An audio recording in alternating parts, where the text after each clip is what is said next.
I wanted to make a quick video on a Ford Taurus 2005. I'm replacing the line with the canister on it. Just in case you were wondering, under the line with the canister, underneath the foam, right there on the high side line. These connectors right here, if you separate them, the orifice tube is in there. And make sure you put it right back in the same way you took it out, because you can put it in the wrong way.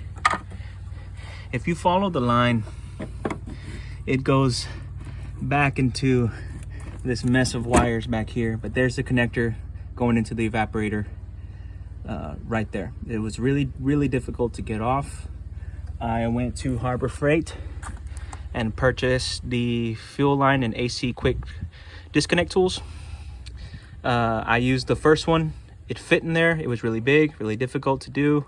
I used the second one. It didn't fit at all, but I just kind of put it on there, and the way I got it off was removing the engine mount.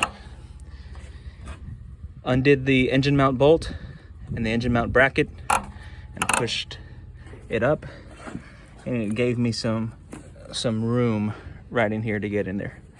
Actually, what I ended up doing was I got my hacksaw or sawzall, and I put a blade with long teeth on it, and being very careful not to cut any wires, I reached the blade in there and hooked the tooth around it and pulled the trigger, and with one actuation in the sawzall, boom, popped the connector right off.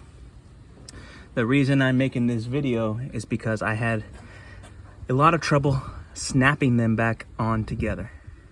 And the way I did that was I got some, let me see here, hose pliers.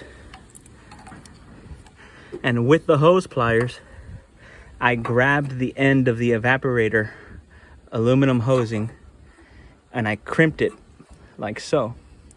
And I sprayed some lubrication around the connector.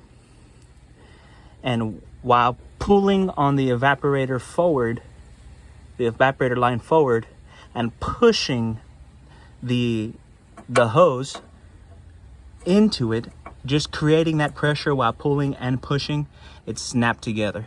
And I heard it snap, but that was a lot of trouble. So if you're thinking about doing this job, please consider that there's very minimal room to work with, and it is a pain in the butt. You will scratch up your hands and hurt them, and there's a big chance that you may not even be able to connect them. So just be wary and leery of this repair. If you're a do-it-yourselfer, not to say you couldn't do it, but it will be tough. That's all. Thanks, guys.